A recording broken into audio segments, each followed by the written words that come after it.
السلام علیکم ورحمۃ اللہ وبرکاتہ۔ میرے پیارے آقا علیہ الصلوۃ والتسلیم کے پیارے دیوانوں، خاتون جنت حضرت فاطمۃ الزہرا رضی اللہ تعالی عنہا کی کنیزوں، تذکرۃ الانبیاء کے درس نمبر 68 میں آپ تمام کا استقبال ہے۔ پچھلے کئی درس سے ہم اور آپ اللہ کے نبی سلیمان علیہ السلام کی سوانح سماعت کر رہے ہیں۔ ہم نے کل کے درس میں یہ سنا کہ جب ملکہ بلقیس سلیمان علیہ السلام کے دربار میں آنے والی تھی، اس سے پہلے اللہ کے نبی سلیمان علیہ السلام نے اپنے درباریوں سے کہا کہ تم میں کون ہے جو بلقیس کے یہاں آنے سے پہلے اس کے تخت کو دربار میں حاضر کرے۔ مقصد یہ تھا کہ جب بلقیس دربار میں پہنچے گی اور یہاں اپنے تخت کو دیکھے گی، وہ تخت جو بھاری بھرکم ہونے کے ساتھ ساتھ 7 کمروں میں 7 پہروں میں تھا، وہ سلیمان علیہ السلام کے دربار میں کیسے آ گیا؟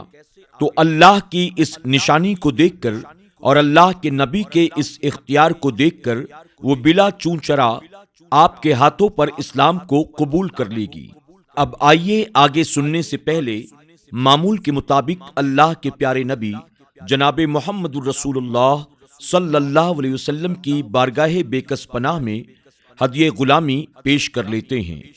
پڑھیں الصلاۃ والسلام علیک یا رسول اللہ، الصلاۃ والسلام علیک یا حبیب اللہ، الصلاۃ والسلام علیک یا نبی اللہ، وَعَلَىٰ آلِكَ وَأَصْحَابِكَ یا نور اللہ صلی اللہ تعالی علیہ وسلم۔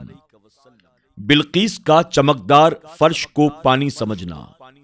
اس سے کہا گیا صحن میں آ۔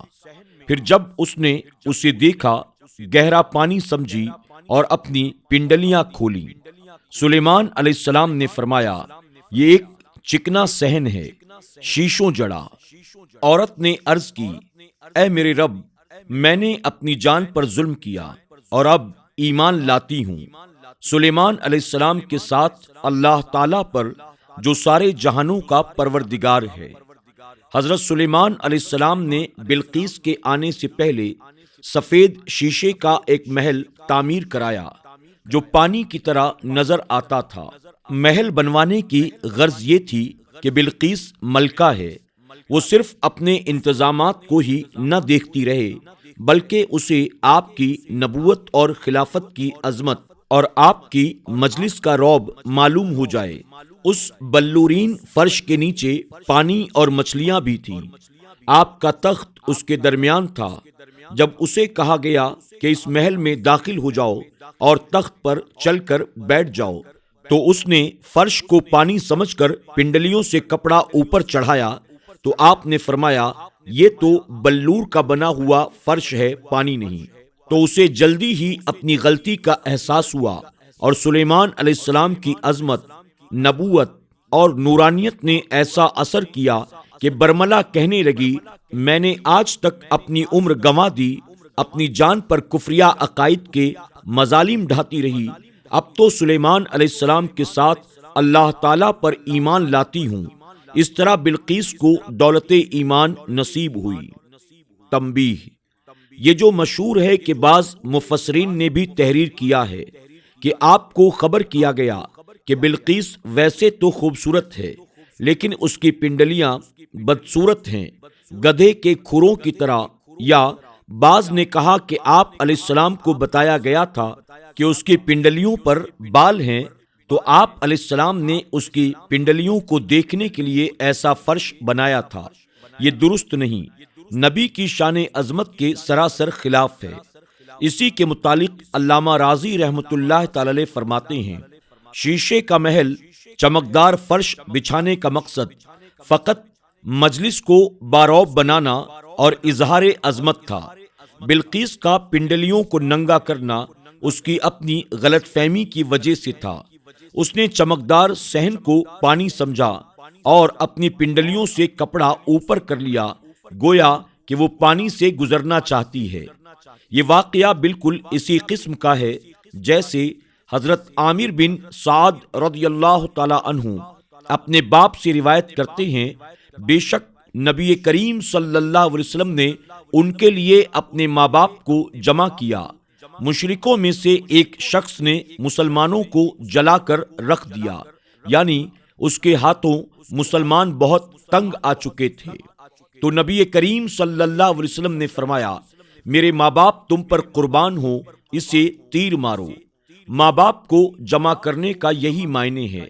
وہ کہتے ہیں، میں نے اپنا تیر نکالا، حالانکہ اس میں لوہے کی نوک نہیں تھی، میں نے وہی اس کے پہلو پر گاڑ دیا، وہ گرا، اس کا سطر کھل گیا، وہ ننگا ہو گیا۔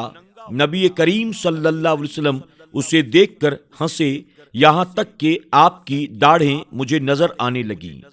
اس حدیث کے ماتحت علامہ نووی تحریر فرماتے ہیں، نبی کریم صلی اللہ علیہ وسلم کے ہنسنے کی وجہ حضرت سعد کا دشمن کو قتل کرنا ہے۔ آپ اس کے ننگے ننگیز کو دیکھ کر نہیں ہنسے تھے۔ کسی کے ننگے ننگیز کو دیکھ کر ہنسنا نبی کی شان کے لائق نہیں، نہ ہی آپ صلی اللہ علیہ وسلم نے ایسا کبھی کیا۔ حضرت سلیمان علیہ السلام نے بھی ایسا کوئی ارادہ نہیں فرمایا کہ آپ نے غیر محرم عورت کی ننگی پنڈلیاں دیکھیں۔ غیر یقینی واقعات۔ کچھ واقعات جو حضرت سلیمان علیہ السلام کی طرف منسوب ہیں، ان کو نقل کرنے کے بعد علامہ آلوسی رحمۃ اللہ تعالی علیہ فرماتے ہیں، یہ جتنی خبریں بھی ہیں ان کے صحیح ہونے یا جھوٹا ہونے میں کچھ پتہ نہیں۔ ممکن ہے کہ بعض واقعات جھوٹے ہوں جن کی طرف دل مائل ہوتا ہے، اللہ تعالیٰ ہی حقیقت حال بہتر جانتا ہے۔ وہ واقعات جن پر یقین نہیں کیا گیا انہیں روح المعانی میں اس طرح نقل کیا گیا ہے۔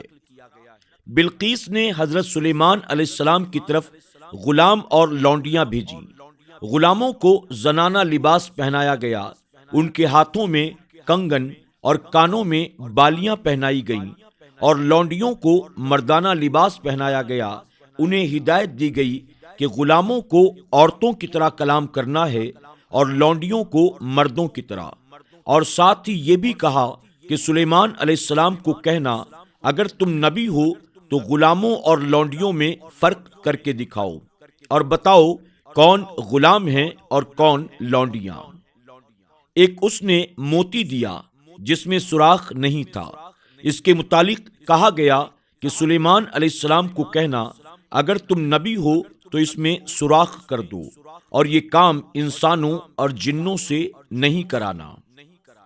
اور ایک موتی دیا جس میں سوراخ ٹیڑھا تھا، اس کے متعلق یہ کہہ کر بھیجا کہ اس میں دھاگا ڈال دو، اور بھیجے ہوئے قاصد کو کہا کہ دیکھنا، اگر وہ شخص تمہیں جواب سخت کلامی تند مزاجی سے دے تو وہ بادشاہ ہوگا، اس سے ڈرنا نہیں، میں اس پر غالب آ جاؤں گی۔ اور اگر وہ شخص خوش اخلاقی، نرم مزاجی، لطافت طبع، نرم گوئی سے جواب دے تو سمجھنا کہ وہ اللہ کا نبی ہے، پھر اس کی بات کو غور سے سننا اور سمجھنا۔ بلقیس نے غلام اور غلامہ بما سونے چاندی کے زیورات، سونے اور چاندی کی اینٹیں، موتی، لال و جواہر، عنبر کستوری، گھوڑے وغیرہ کثیر تعداد میں بطور ہدیہ بھیجے، لیکن سلیمان علیہ السلام نے وہ ہدیہ آنے سے پہلے ہی 9 فرسخ تک سونے اور چاندی کے محلات جنوں سے تعمیر کرا دیے، دریائی جانور منگوا لیے جن کے پروں کے عجیب و غریب رنگ تھے، گھوڑے کی طرح ان کی گردن اور پیشانی کے بال تھے، مرغ کی طرح ان کے سر پر کلغیاں تھی، جن، انسان، جانور، درندے پرندے، غرض یہ کہ ہر قسم کی مخلوق کو آپ نے اپنے پاس کئی میلوں تک صفوں میں کھڑا کر دیا۔ ہدیہ لانے والوں نے یہ منظر دیکھ کر اپنے ہدیے کو حقیر سمجھا۔ سلیمان علیہ السلام نے خوش طبعی سے ان سے ملاقات کی۔ اس نے بلقیس کا خط آپ کی خدمت میں پیش کیا۔ حضرت سلیمان علیہ السلام نے اس سے ڈبیا طلب کی۔ اس نے ڈبیا دیتے وقت کہا، اس کو کھولنے سے پہلے بتانا اس میں کیا ہے۔ جبرائیل علیہ السلام آئے، انہوں نے آپ کو بتایا، تو آپ علیہ السلام نے اس شخص کو کہا، اس میں ایک موتی بغیر سوراخ کے ہے اور ایک ٹیڑھے سوراخ والا ہے۔ اس نے کہا آپ نے سچ فرمایا۔ اس نے کہا کہ بغیر سوراخ والے موتی میں سوراخ کر دو اور ٹیڑھے سوراخ والے منکے میں دھاگا ڈال دو۔ آپ علیہ السلام نے فرمایا کہ موتی میں سوراخ کون کرے گا؟ دیمک، لکڑی کھانے والا کیڑا۔ اس نے کہا یہ کام میں کروں گا۔ اس نے اپنے منہ میں ایک بال لیا اور موتی میں ایک سرے سے گھوم کر دوسرے سرے سے نکل گیا۔ آپ علیہ السلام نے اس کیڑے سے پوچھا تمہاری کوئی حاجت؟ اس نے کہا ہاں۔ اے اللہ کے نبی، میرا رزق درختوں میں کر دو۔ آپ علیہ السلام نے اس سے کہا ٹھیک ہے، تمہارا رزق درختوں میں ہی ہوگا۔ پھر آپ نے ٹیڑھے سوراخ والے منکے کو ہاتھ میں لیا اور فرمایا اس میں دھاگا کون ڈالے گا؟ ایک سفید رنگ کا کیڑا آیا۔ اس نے کہا یہ کام میں کروں گا۔ اس نے دھاگا اپنے منہ میں لیا اور ایک طرف سے داخل ہوا اور دوسری طرف سے نکل گیا۔ آپ علیہ السلام نے اس سے فرمایا اگر تمہاری بھی کوئی حاجت ہو تو بتاؤ۔ اس نے کہا ہاں، اللہ کے نبی، میرا رزق پھلوں میں کر دو۔ آپ نے فرمایا ٹھیک ہے، تمہیں پھلوں سے رزق ملے گا۔ پھر ہدیہ لانے والے نے کہا آپ غلاموں اور لونڈیوں میں تمیز کریں، ان کے حجاب ہٹانے سے پہلے بتاؤ۔ آپ نے فرمایا سب ہاتھ دھو۔ جب انہوں نے ہاتھ دھونے شروع کیے تو جو دونوں ہاتھ ایک ساتھ دھونے لگے، آپ نے کہا یہ غلام ہیں، اور جنہوں نے پہلے پانی ایک ہاتھ میں لیا پھر دوسرے ہاتھ پر ڈالا، آپ نے فرمایا یہ سب لونڈیاں ہیں۔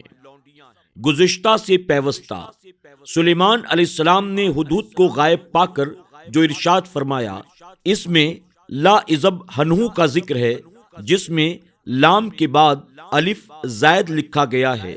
بظاہر الف کے زائد کرنے کی وجہ نظر نہیں آ رہی، لیکن ایک شاندار نقطہ تحریر کیا گیا ہے کہ اس میں اس بات پر متنبہ کیا گیا کہ واقعہ میں ذبح نہیں ہوا، یعنی آپ علیہ السلام نے فرمایا تھا کہ میں ذبح کر دوں گا یا وہ کوئی دلیل لے کر آئے۔ اس نے دلیل پیش کر دی، اس لیے ذبح ہونے سے محفوظ رہا۔ رب کی یاد کے لیے گھوڑوں سے محبت، جبکہ اس پر پیش کیے گئے تیسرے پہر کو کہ روکیے تو 3 پاؤں پر کھڑے ہوں، چوتھے سم کو کنارہ زمین پر لگائے ہوئے اور چلائے تو ہوا ہو جائیں، تو سلیمان علیہ السلام نے کہا مجھے ان گھوڑوں کی محبت پسند آئی اپنے رب کی یاد کے لیے۔ پھر انہیں چلانے کا حکم دیا یہاں تک کہ نگاہ سے پردے میں چھپ گئے، یعنی نگاہ سے اوجھل ہو گئے۔ پھر حکم دیا کہ انہیں میرے پاس لاؤ۔ جب واپس لائے گئے تو ان کی پنڈلیوں اور گردنوں پر آپ نے ہاتھ پھیرا۔ حضرت سلیمان علیہ السلام نے حکم دیا کہ ان پر گھوڑے پیش کیے جائیں تاکہ انہیں دیکھیں اور ان کے احوال کی کیفیت پر واقف ہوں۔ تو آپ کے حکم کے مطابق گھوڑوں کو عصر سے دن کے آخر تک پیش کیا جاتا رہا۔